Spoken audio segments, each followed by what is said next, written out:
bloque de grandir. Vous ne grandissez pas parce qu'il y a quelque chose qui bloque votre croissance. C'est une anomalie. C'est un problème, c'est une pathologie qui bloque que vous ne grandissez pas dans l'église avec Dieu.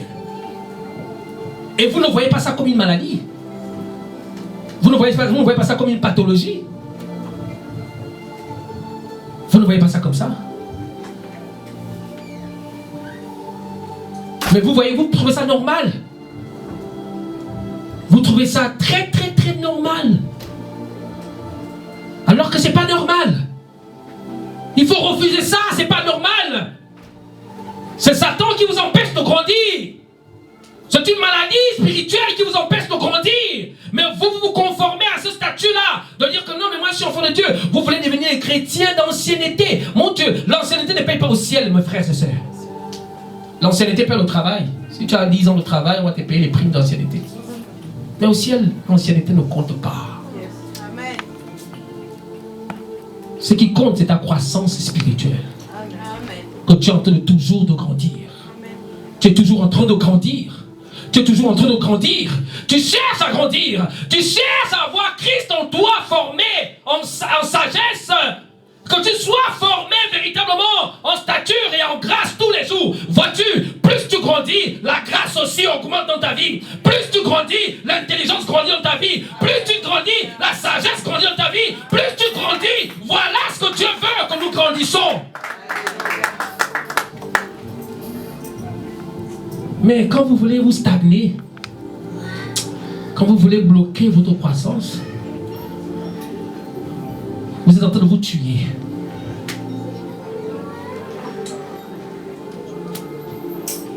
Corinthiens chapitre 13 verset 11.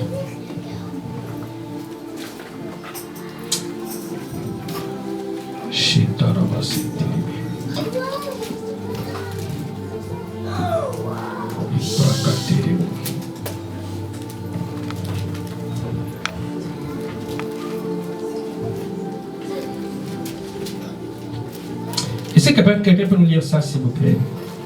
Je lis au nom du Seigneur. 1 Corinthiens 13, verset 11.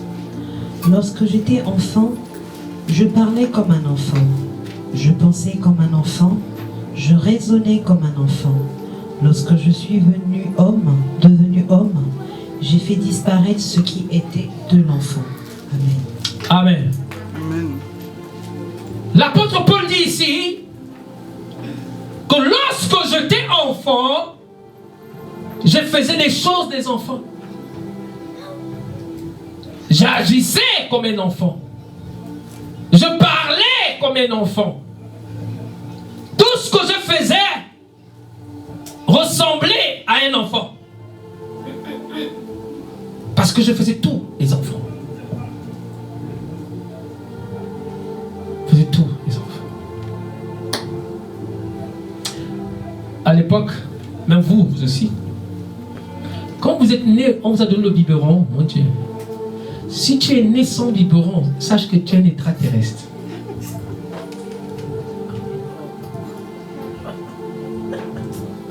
Si tu es né et que ta mère ne t'a pas donné du biberon et que tu as grandi sans biberon, mon Dieu, sache que tu n'es pas normal, tu es un extraterrestre. Parce que chaque enfant doit passer par le lait, par le biberon.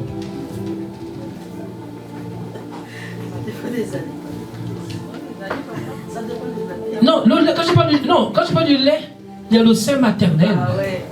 Ah, d'accord. Quand je parle du lait, il y a le sein maternel dedans. Mais si tu es né sans le biberon et sans le sein maternel, tu es un véritable extraterrestre. Et comment, moi par exemple, quand on donne du lait, soit le biberon ou bien le sein de ma mère, pour moi c'était délicieux en tant qu'enfant, délicieux en tant qu'enfant. J'ai kiffé ça grave. Mais aujourd'hui, mon Dieu, même quand on a vu Emmanuel le dernier, quand on faisait le biberon, genre pour goûter, genre souvent les mamans font souvent le goûter, un peu, et puis tu essaies un peu de goûter pour voir.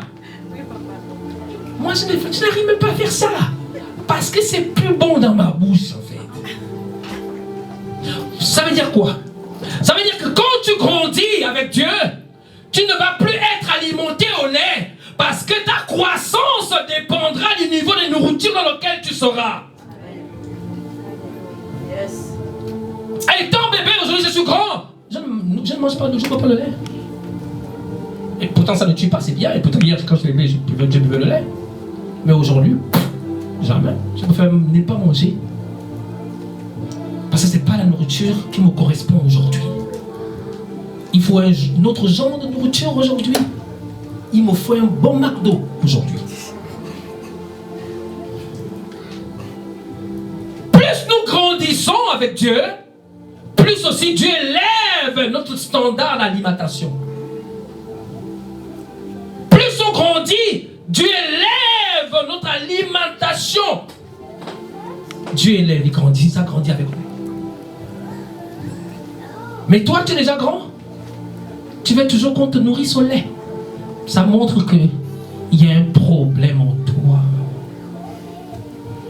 Et l'apôtre Paul dit ici que quand j'étais enfant, je parlais comme un enfant, j'agissais comme un enfant, je me comportais comme un enfant. Quand j'étais wesh hier, quand j'étais païen, j'aimais toujours dire, vous me connaissez. À chaque fois, quand je parle un peu, j'ai dit le mot. Un peu, j'ai dit le mot, j'ai parlé comme tout le monde. J'ai parlé de gros mots. Petit truc, j'ai dit un gros mot. Parce que j'étais perdu, j'étais enfant. Mais quand j'ai compris que ce n'est pas le langage de Dieu, maintenant je commençais à grandir. Ces mots-là sont bannis dans ma bouche. Yes. Mais toi, tu es enfant de Dieu. Tu parles comme le monde. Tu dis les gros mots tous les jours comme le monde. Le Saint-Esprit ne te dit même pas que ce que tu fais est mauvais et tu es en paix avec ça, dis-moi. Tu n'es pas en train de grandir. Parce que quand on grandit, on change. Déjà quand je grandis, je n'ai pas la même taille. Tout change en moi en fait. Plus je grandis, les choses doivent changer dans ma vie. Plus je grandis, l'espace s'élargit encore davantage. Plus je grandis. Mais vous grandissez, mais vous refusez de changer. Non, ça ne marche pas. Soit vous grandissez, vous changez, soit vous ne grandissez pas, vous restez les mêmes.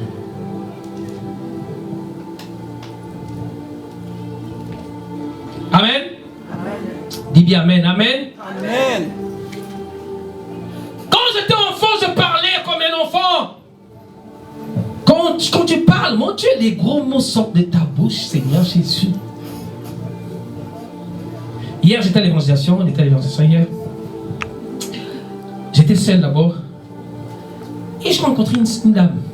Je suis allé vers elle. Je vous assure qu'elle était aigrie. Non, mais elle était nerveuse. Mais tous les mots, même, j'étais dit que quand je l'ai vue. Et puis, elle me dit, hey, non, moi je suis chrétienne. Tout de suite, comment ça veut dire ça? Fâché, hein? Non, moi je suis chrétienne. Je dis, ok. Non, moi je m'arrête sur Dieu. Elle me parle comme ça, je regardais. Et puis je dis, ma sœur, ça là, c'est pas le comportement, le caractère d'un enfant de Dieu. Amen. Être chrétien, c'est pas une formulation. Être chrétien, c'est pas un slogan, c'est pas un mot. Être chrétien, c'est une nature.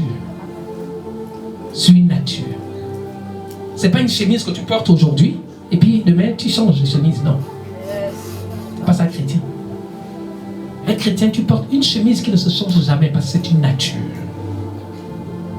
C'est-à-dire que tu n'as même pas besoin de dire à telle personne que tu es chrétienne à cause de la nature. La personne sent que, en face de moi, non, cette personne est différente.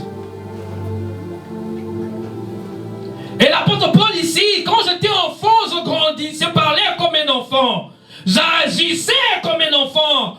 Tout ce que je faisais, c'était des choses comme les enfants. Mais maintenant que j'ai grandi, je ne fais plus les choses des enfants. En d'autres termes, dans 2 Corinthiens chapitre 5 verset 17, la Bible dit ceci.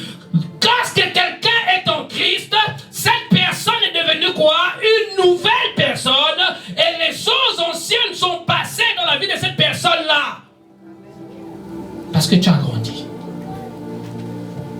Mais toi, tu refuses de grandir. Tu viens comme tu veux à l'église.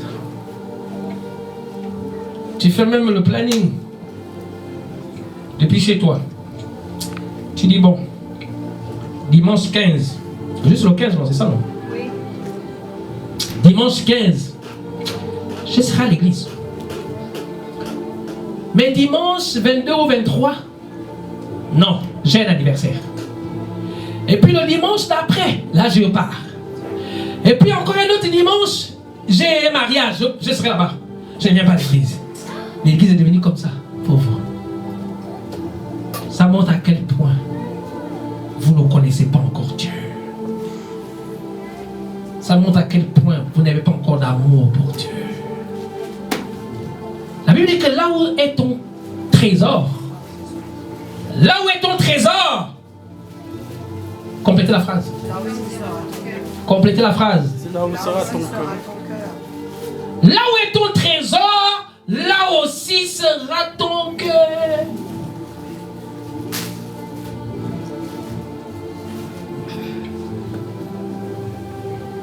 Je connais une fille qui a failli se suicider. Parce que son idiot de copain l'a mise dehors. Mon Dieu. Elle veut se suicider pour les médicaments. Pourquoi? Parce que son cœur était là-bas.